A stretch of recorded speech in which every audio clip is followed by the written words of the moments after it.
Welcome on back. Another episode of Killer Frequency.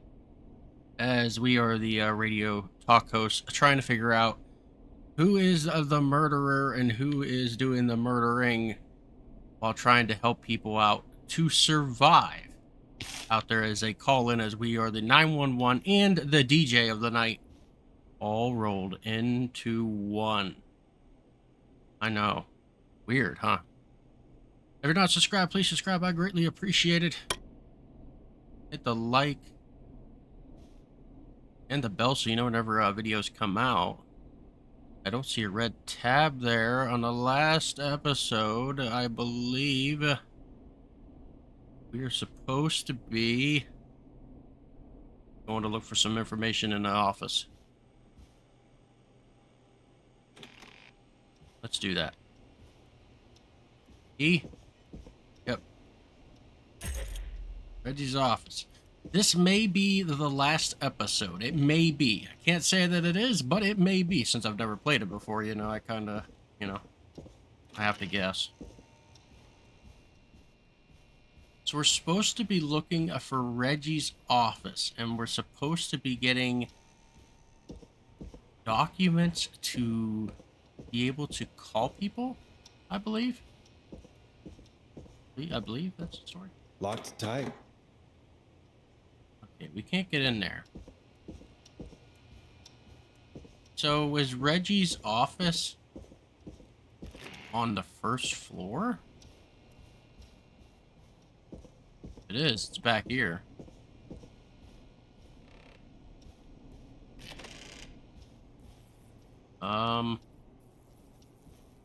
Have to. Here we are. Here we are. We're here.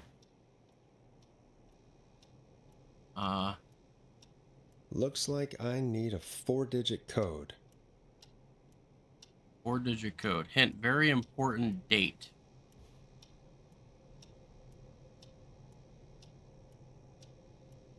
Need to write pitch document. Good title. Bring back the original photo tag and villain. You say.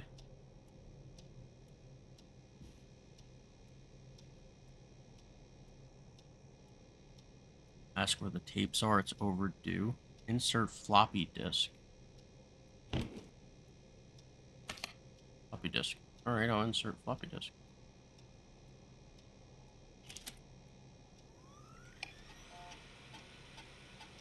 Could this be it?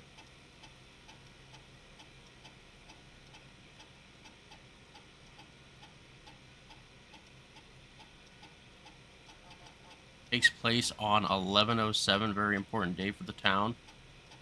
Well, that maybe is our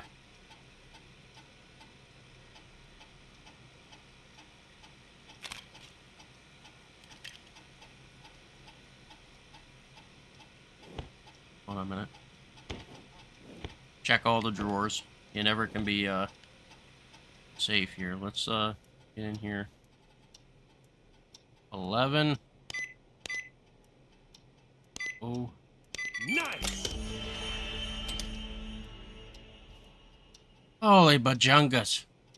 Do we have to look through every single one of these? Karen, right? I think we're looking for Karen.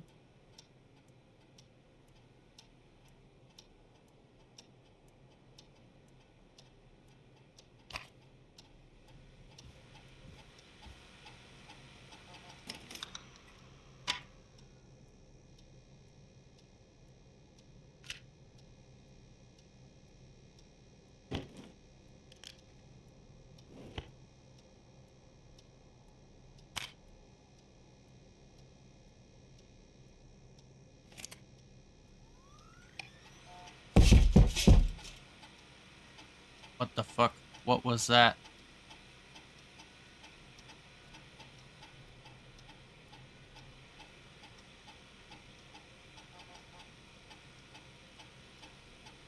#22 Nancy Drive, phone number. Da-da-da-da-da-da. First aid training and today's station visit.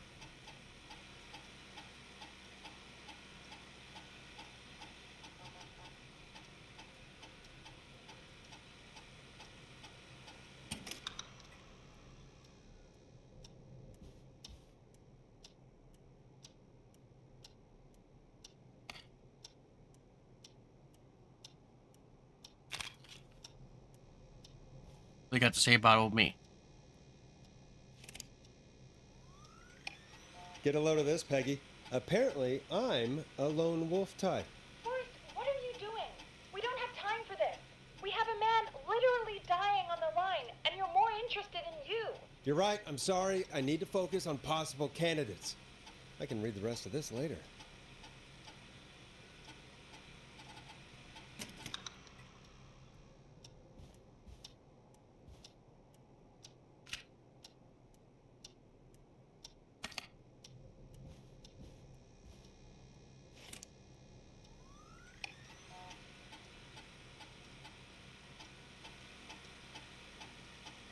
Spoke to John again about eating free samples that Brad skins. Oh my. This guy's not it.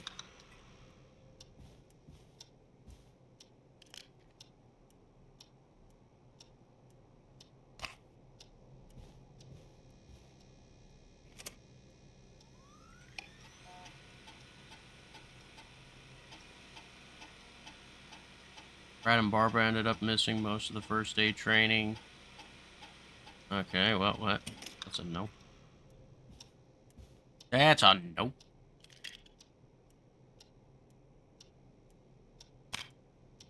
Barbara Walters.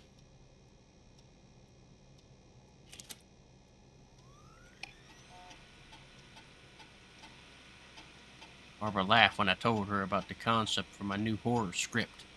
I don't care what she thinks. A story about an alien egg at the center of the Earth set to hatch on February 30th. It's a great idea. Why else would we avoid having a February 30th? Because it's just not a day in the month?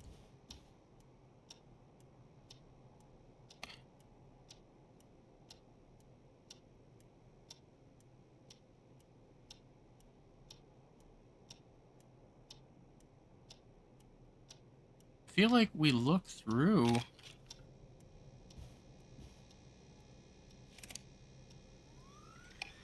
Hey, Peggy. I think Reggie's on to you and Karen. Maybe don't bring those little drink umbrellas into work for a while. What? Why are you reading my file? You need to find someone who can help Casey. We already know I can't. Don't waste time. You're right. I'm sorry. I need to focus on possible candidates. I really shouldn't have read both. We're in a hurry.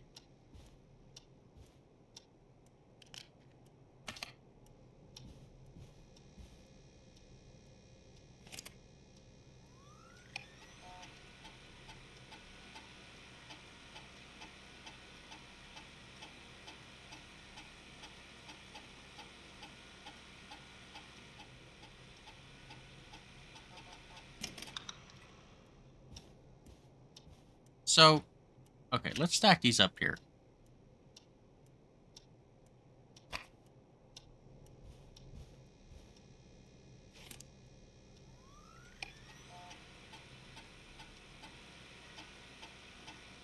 Okay, that's the one we just read. Give me that.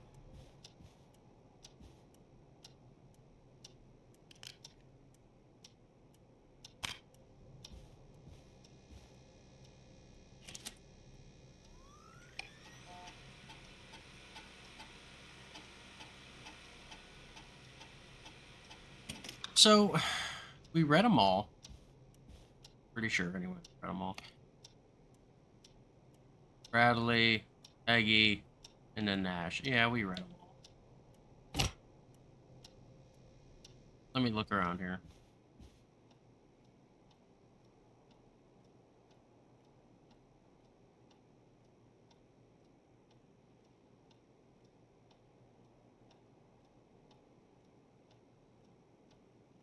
Regional Scott. Regional Scott.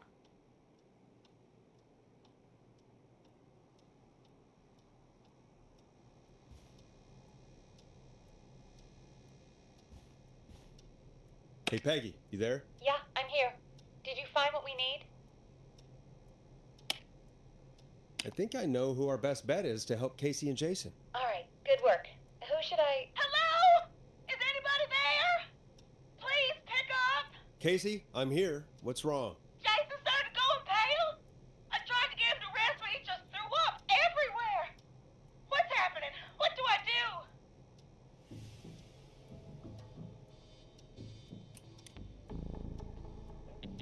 Peggy? I'm drawing a bit of a blank here.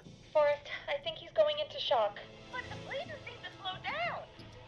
Did I mess up? Jason, I'm sorry. Casey, calm down. You've done everything right. I need you to listen to me, okay?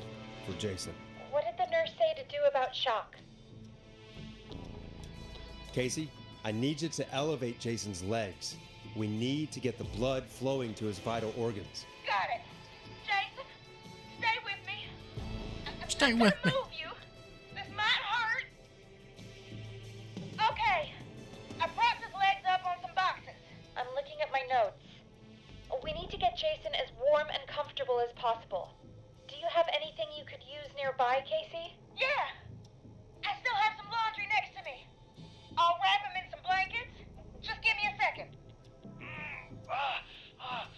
Sorry. Jason's bleeding through his bandages. Should I get him new ones? Or... Oh, God.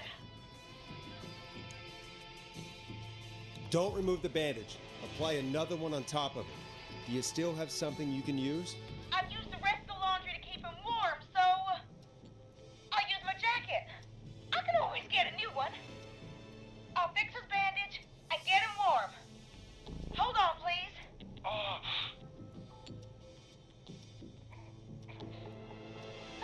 Sorry.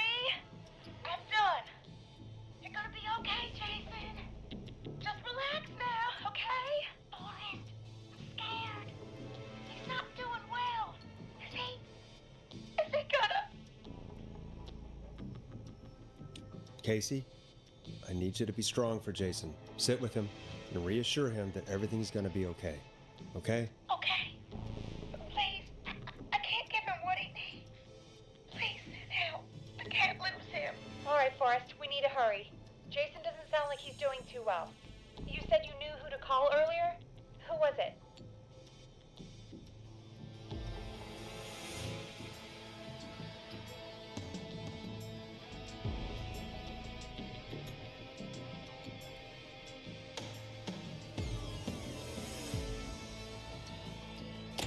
We're not allowed to pick who's on the wall.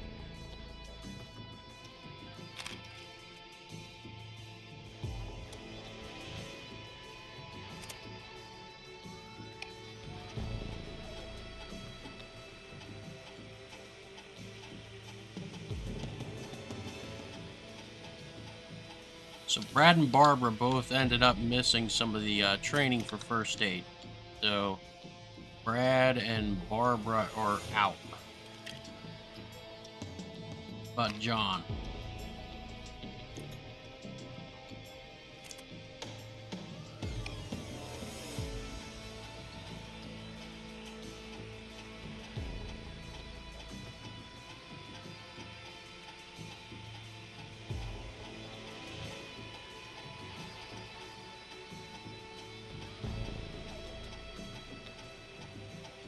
John refused to engage with the first aid trainer during the course. I know he was a war medic, but it was station policy. So he's a war medic.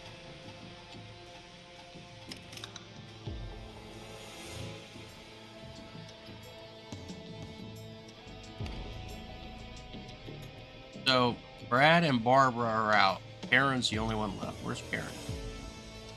Karen's?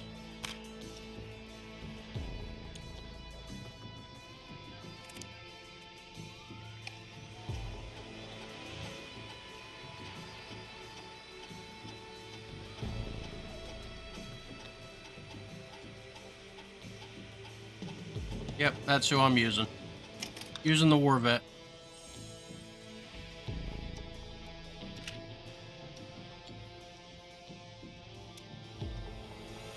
We need to call John Hedges. He lives on Nancy Drive. He didn't really participate in the first aid training, but he's a former war medic. He's probably the most trained person we have. Really? I never really spoke to him before. A war medic, huh? Yeah, and according to Reggie's notes, John keeps all of his old equipment at his house. He's something of a hoarder. All right. What's his number? 5420735. Calling now. Let's hope he picks... Who the hell is this calling me at? What time is it? John, it's Forrest Nash here at KFAM. We have an emergency and we need your help. Forrest? If this is a work emergency, then it can wait until the goddamn morning. Just leave me a note like everybody else.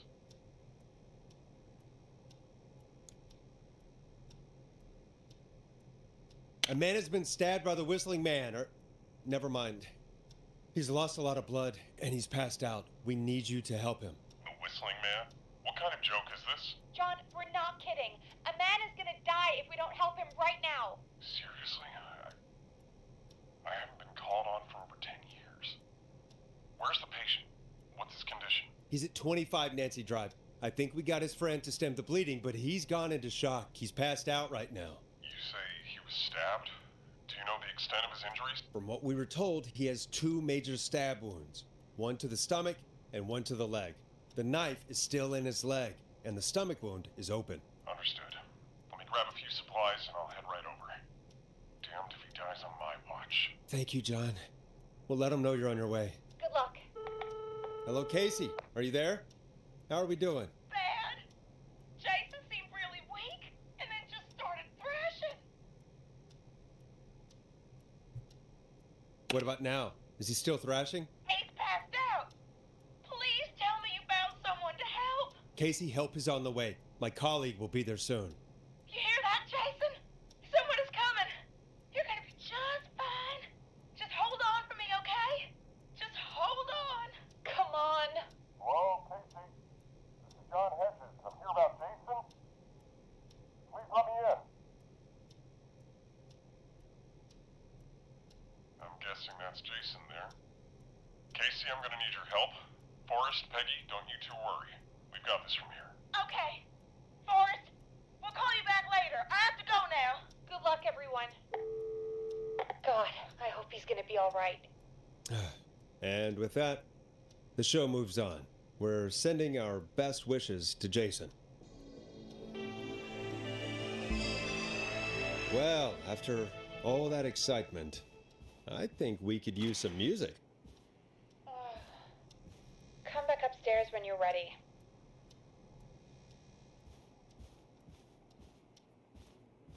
I'm waiting to get my ass kicked or something. When I step out in there, somebody jump me.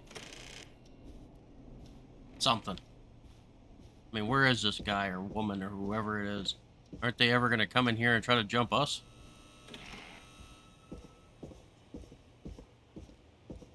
We'll be singing Everybody Loves Kung Fu Fighting. Alright, we're ready.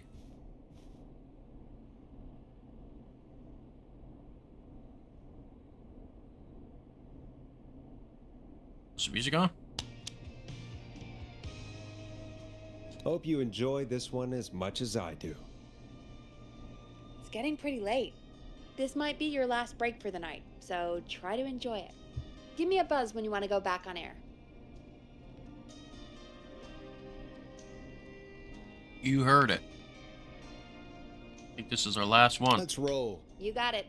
We've got another call coming through, too. Time to turn the music off. Oh, we have another call coming in, but hang on. What's up, Peggy?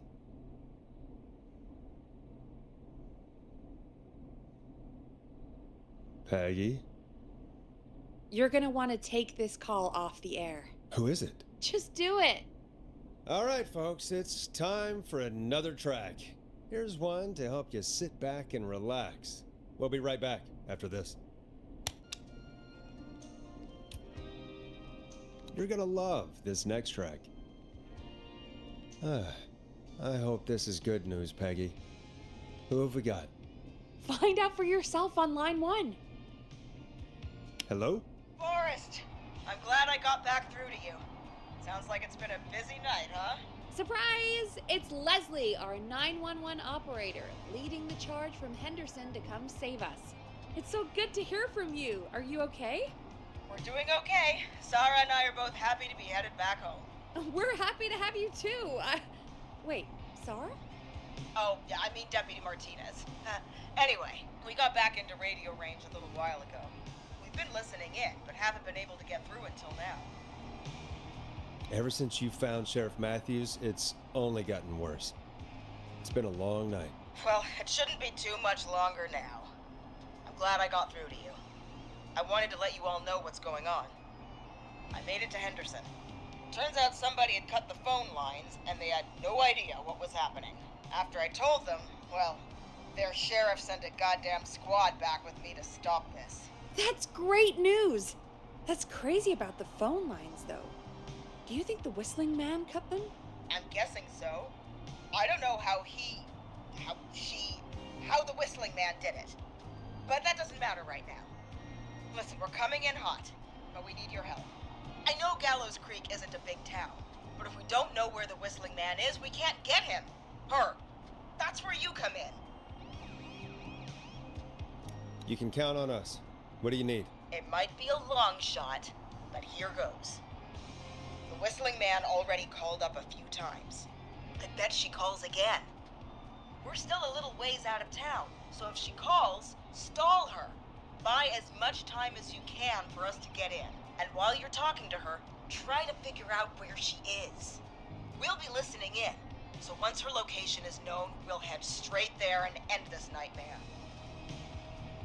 I'll do my best. I know you will. Heck, I can see the headlines now. Forrest Nash's interview of a lifetime. Anyway, I'll radio the other cars and tell them the plan is a go. Hopefully the next time I see you, it'll be with our killer behind bars. Take care now. We'll see you soon, Leslie. Oh, thank God. It sounds like this is almost over. We're nearly through this. Best we don't waste any time then. Let's get back on air. You got it. Okay, Forrest, shut the music off. Bringing you back live now. Welcome back to The Scream with me, Forrest Nash. The line is lit up, but before I get to our next caller, I just want to say, things are looking up. It's almost over. But for now, let's bring in our next caller. Evening, caller. This is Forrest Nash. Hello, Forrest. This is John Hedges. I'm here with Casey. I wanted to give you an update on Jason. John, is he going to be okay? He's a fighter. He'll be fine. We've got him stabilized and resting in a bed. We're preparing to move him to the hospital. Thank you so much. If you hadn't been there, then... God, I don't even want to think about what would have happened. Of course, Casey. We're just happy he's okay. John, Casey, you two did all the work. Tell Jason to get well soon from us, whenever he's up for it. Well, why don't you tell him yourself? Is this Forrest? The one and only. I hope you're feeling better. It's good to hear you, Jason. How are you? Oh, well, you know, I've got a hole in my stomach, and there's a knife in my leg, but John gave me something to take the edge off. So, I might feel even better than either of you. Oh. Take it easy until you get to St. Gabriel's. I will. But, before that, I needed to call you. I'm guessing the Whistling Man is still out there? Yep. As far as we know, anyway. I was worried you'd say that. God damn it. Actually, I'm glad you called. I wanted to talk to you about what happened earlier. Go for it. Casey said when you were attacked, your assailant said something like, "It's not so funny now." Do you know what they meant? I do. And I've heard that voice every day in my head for almost 20 years. Every day? Does the killer live in Gallows Creek? No, not exactly. Hey, guys, I'm really sorry, but there's a call on the other line. I just need to make sure we don't have another situation brewing. You fill Jason in on what happened. I'll be right back. Forrest, have you ever heard of somebody called George Barrow? The boy who drowned? Sounds like everything's finally coming out now. It's been tough to hold it all in. Sounds like you've been holding back about something awful, Jason.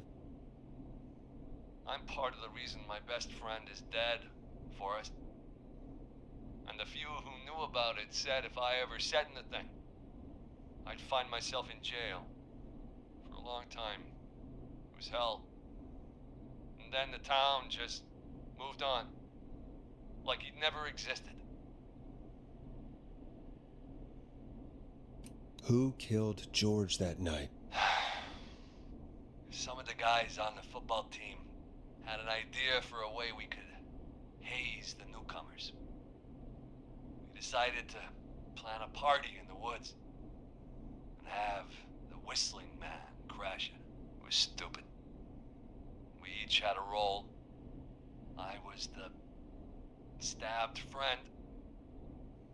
At the party that night, I left the group for a second, met our Whistling Man, pretended to get stabbed in front of everyone. Started an almighty panic, those screams. That was the last time I saw or heard George alive. How did George die, Jason? I don't know. I was playing dead. But when I heard her scream... Her? Yeah. George's girl. Do you remember who she was? Yeah. He called her Bean. I heard her again tonight, Forrest. Her name was... What? What happened? Are we still on air? No, we're not. Seems like the power is completely gone. How do we get it back on? I don't, we can use the emergency generator down in the basement. Reggie picked it up a while ago in case we ever needed to do an emergency broadcast. An emergency broadcast? Emergency? You know, nuclear war, alien attack, broadcasting a serial killer's location to the cops so we can end this nightmare. Fair point. It's in the storage area in the far back corner, up on the wall. You might have spotted it earlier when you were digging around for all those tapes. It'll have a big red button. Just press that. I'll see you when you're back. Oh man. This is it. Where we're gonna run into the Whistling Man of a woman.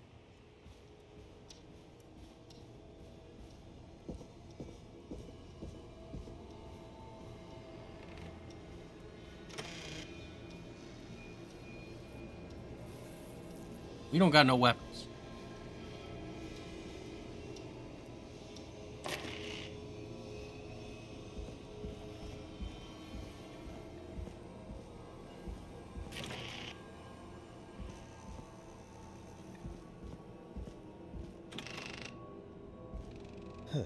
Far back corner. Why is this station so big?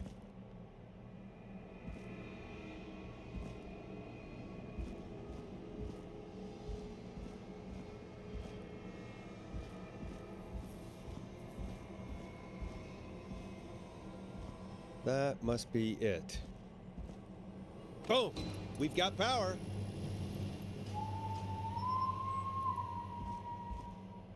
The Whistling Man.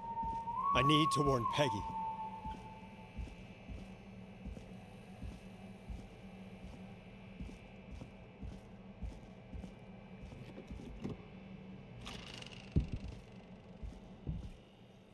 Peggy, are you there? Are you... Peggy? I need to get back upstairs. Shouldn't you be looking for a weapon?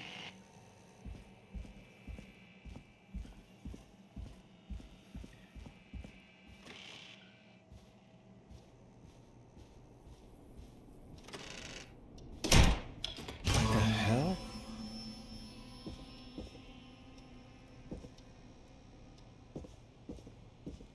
Oh, forget that.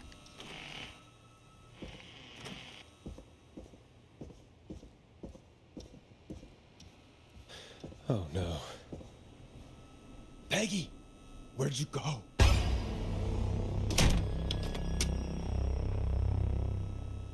No way. This can't be happening. Listen here, Whistling woman.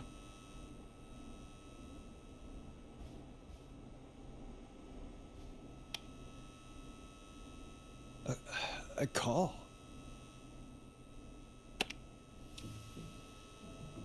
Where's Peggy, Don? Have some patience, Forrest. It's almost the end of the night. Almost the end of the show. But it's not over just yet. Got a little time still. So let's make the most of it. What do you mean? Make the most of it how? Well, Huh?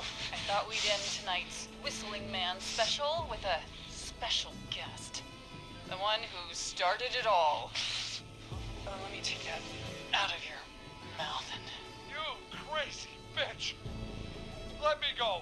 welcome to the air, Mr. Teddy Gallows Jr. Wait, It's all gonna come out tonight, Teddy. Your daddy and his money saved you 20 years ago. But even if he crawled out of his coffin with all the money in the world, wait. Where the hell is Teddy? How are you talking to him if you're here with me? because I'm not there with you, Forrest, I'm here with Teddy. And if he says where that is, well, he knows he'll get it. Wait, then who am I looking at? Forrest Nash, let me introduce you and all of Gallows Creek to my boy, Henry Barrow. Your son? You mean you... Wait, that he... Yes, Forrest. He and I had a son.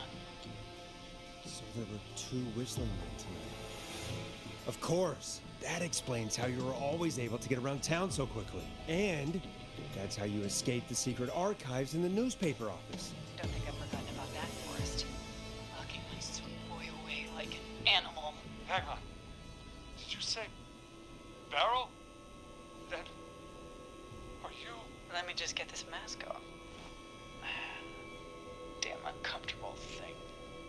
No wonder Mooney went crazy wearing this. There we go. Marie? Marie Campbell?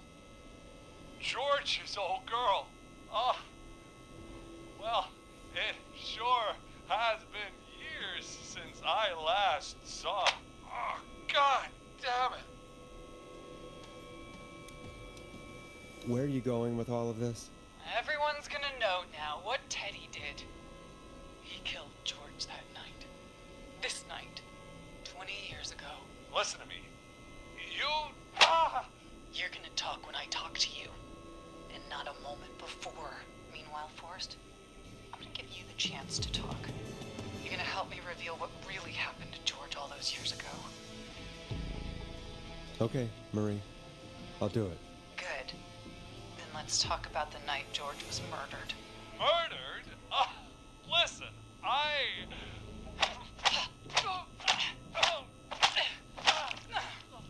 I said you speak when you're spoken to. Now, I know you've done some good work tonight in piecing together what happened to George 20 years ago, and that's why I want you to interview us. Interview you? All right. I can do that. Thank you. I want you to help me and Teddy tell the story, Forrest. Do a good job. And hell, you might be the only one to leave here alive.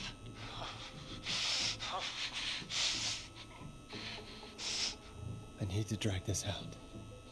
If I can buy Leslie time to get back to Gallows Creek, and if I can find out where Marie is, then this can end. Teddy, we'll start with you. Just, talk me through what happened that night. How did it start? how would I know? It was 20 years ago. Teddy, be honest with me or we're both going to die. Honest? Forrest, I'm trapped here with a psycho. Ow. What the hell? God damn it. Okay. Our first team party was coming up. And when I saw the date it was scheduled for, I had an idea for a way we could prank the new guys. I understand that kids in Gallows Creek know tonight as Whistling Night. I'm guessing that's what you mean? Well, we didn't have a name for it then. It was just the night that Mooney went missing. But Whistling Night is what they'd call it later. Wait. You mean this was the first whistling night? Keep talking, Teddy.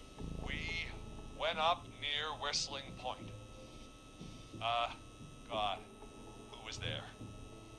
Me, Jason, and George, of course. But George didn't come alone. He brought Marie. About midway through the night, we put the prank into action. We looked up at the trees and saw Jason there, bloody, like he'd just been stabbed. And the whistling man, screaming. George and I and Ricky, we got left behind. Wait. Ricky was there? Roller Ricky? He was. And he was in on the whole thing. How do you know that Ricky was in on it? Teddy and Ricky were as close as anybody. I can't believe for a second that Ricky didn't know the plan. I never told... Damn it! If Ricky had told us, if he just told us, he and George would both be alive still. Well, if Ricky weren't dead, we could have heard his side of the story. It was just a stupid prank. How can you still say it was just a prank? Oh, come on! Oh, God! Damn it! You made George think Jason had been murdered. He thought his best friend was dead. And so tonight you stabbed him for real? It's the role he wanted to play. Jason's still alive, Marie. He was with a friend. We talked her through how to stop the bleeding and got him professional help just in time. Oh. Well, shame he didn't have the good sense to die earlier. He's gonna regret that. Enough about him. Me and George took off running, but somehow we got separated in the woods. I ended up near the bottom of Whistling Point, and when I noticed George wasn't with me, I panicked. And then, I don't know how he snuck up on me, but the whistling man grabs me. I scream, and he starts laughing, telling me it's just a joke. I could stall for time here.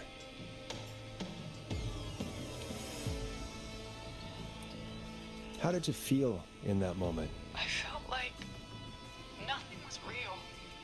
I felt small and confused, and Who was under the mask, Marie? Who was the whistling man? it was Chuck. Chuck Brody. Laughing away. But then he stops. And he's looking up. At the top of Whistling Point. What was he looking at? Teddy, what happened next? Nothing. I mean, it was just... Teddy!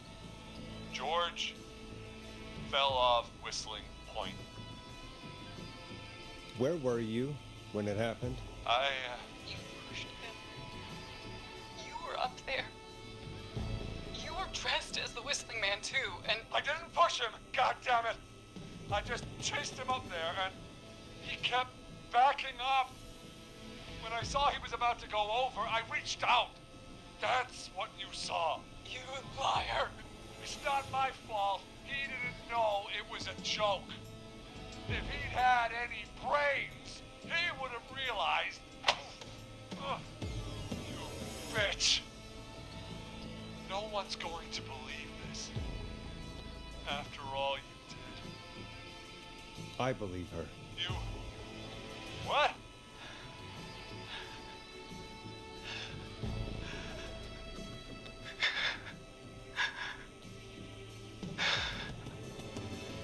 Why else cover it up?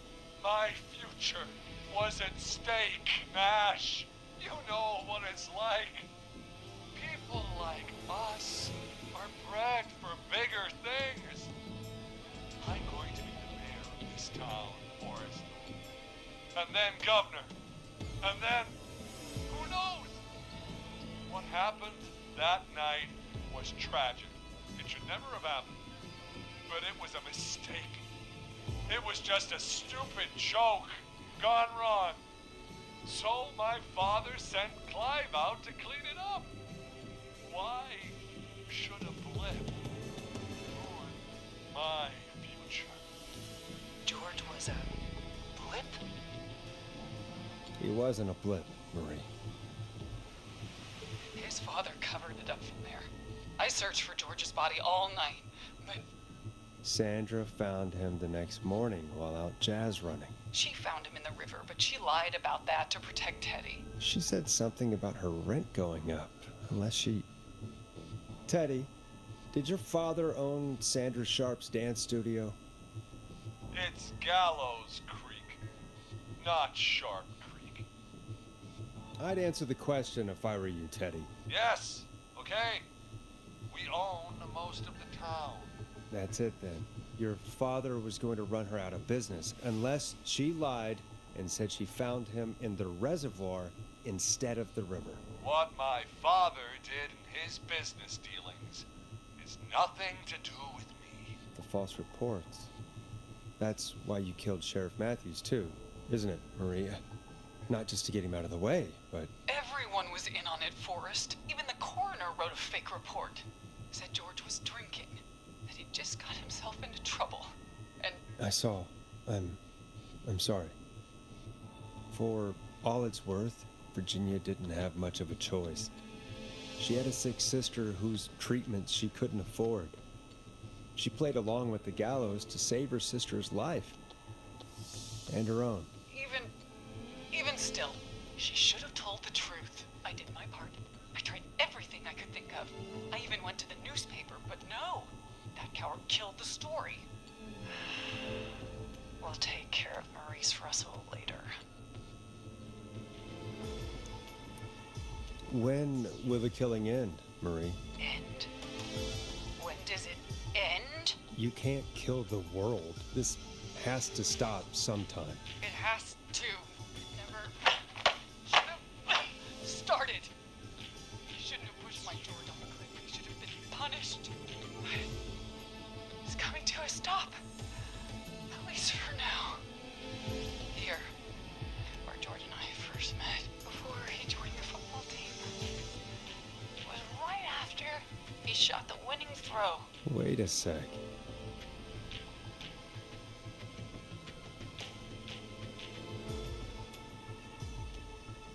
You're at the football field. Jesus Christ! Forrest, you idiot! We're in the gym at Gallows Creek High! I told you not to do that. Wait!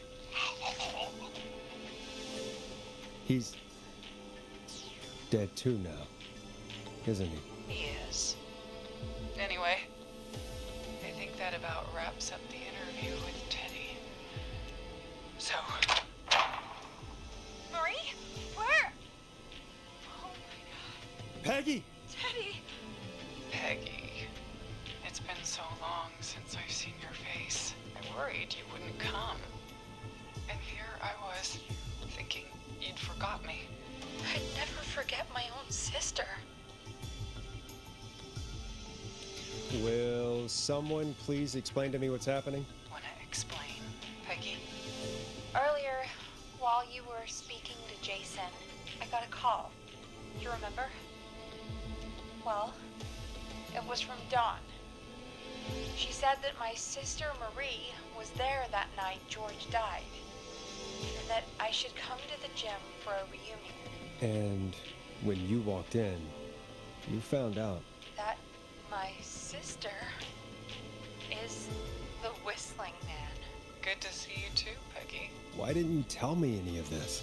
She said that it was my last chance to see my sister. I knew if I told you, you'd try to stop me or come with me when we need you on the radio. And I just...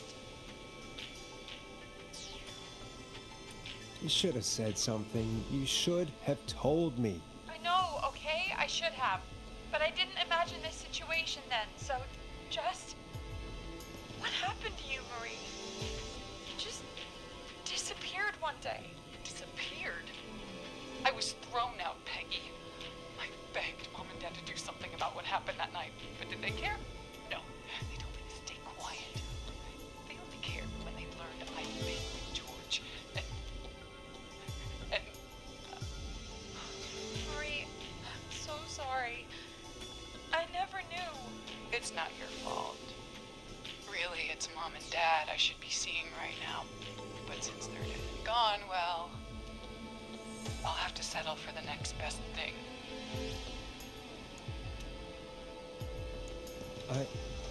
Wait. Is that why you went after that kid in the maze?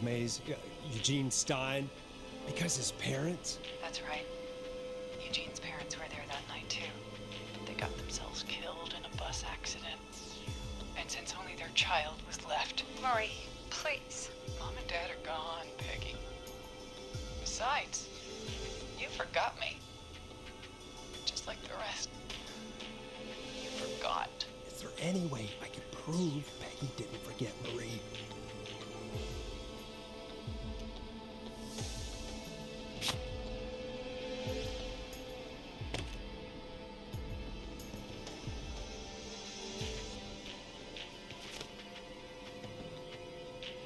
Marie, Peggy never forgot about you. Keep your mouth shut. She kept a card from you. She kept it here on her desk. What card? The card you made me for my 8th birthday.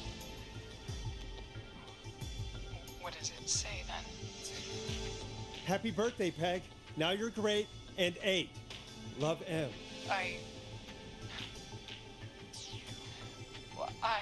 Henderson police! Freeze! No! Henry! Get out of there! Ah! Peggy! We have 1 wounded, 1 dead, and we're in pursuit of the suspect. Henderson police! Freeze! Forrest! Leslie, how's Peggy? She's been cut pretty bad, but we're here now. I'll be okay. God, Marie! Hey, Zara! I need you to look after Peggy. She needs help. Now, we got here just in the nick of time. Where's Marie? She bolted right as we got here. The police are right on her heels. It won't be long now. It's over, Forrest. It's over. Well, folks, it was a long night, but we made it through together. I'm gonna head off to go check on Peggy. This has been Forrest Nash.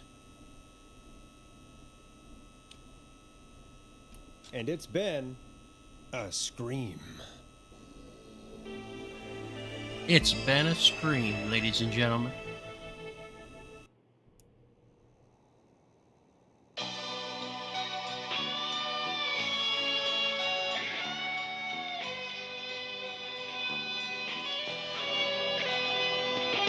And there's the credits on the TV. This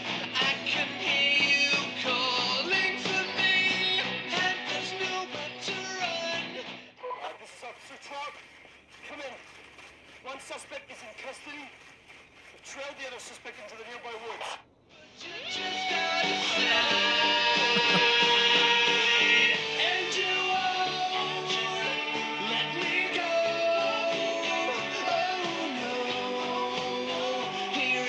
So the people that are X'd out have died, and those are the ones that are living. Well, that's actually what Forrest looks like.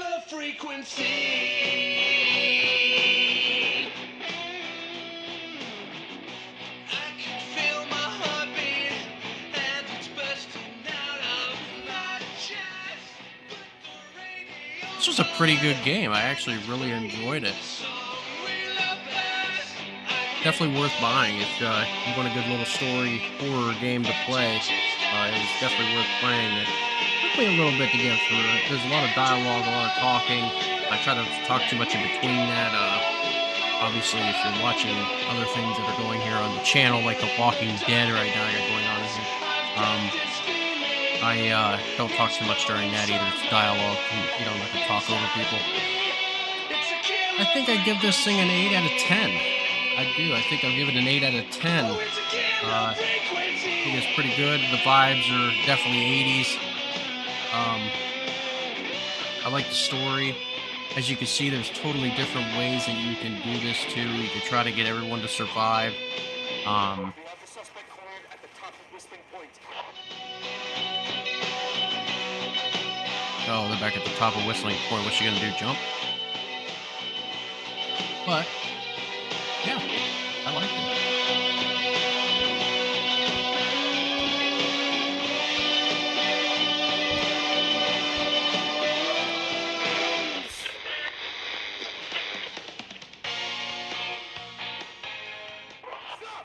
hands in the air!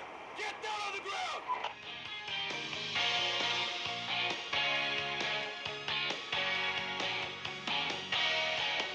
I think they're talking about Marie right now, trying to get her. Don't move! Nobody else has to get hurt!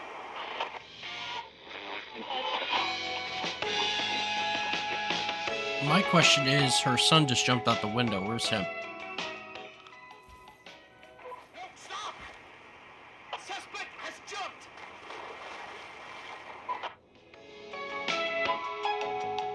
The suspect has jumped.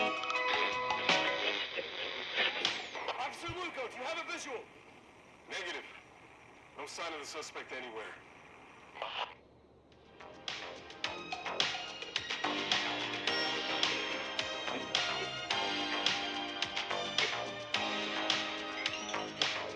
So, did she survive?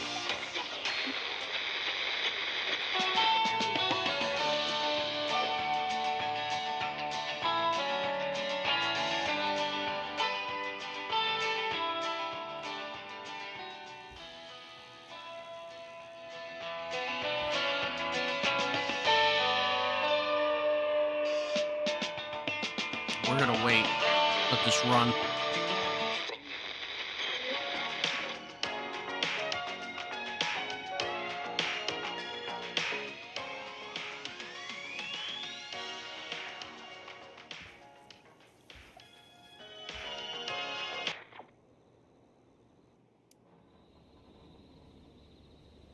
Oh, it goes right back. Okay. Alright, guys, that is it for this game. Killer Frequency is over. Played the whole way through. If you didn't watch it, I'll put a tag up on top to send you back to the beginning. You can watch it all over again. But I am done. I am out of here. If you're not subscribed, please subscribe. I really appreciate it. Hit the bell so you know when other videos on the channel come out. And hit the like. And let me know how you thought about the game down below. Have a good rest of your day, and I'll get you some more content out to you very soon. Have a good one.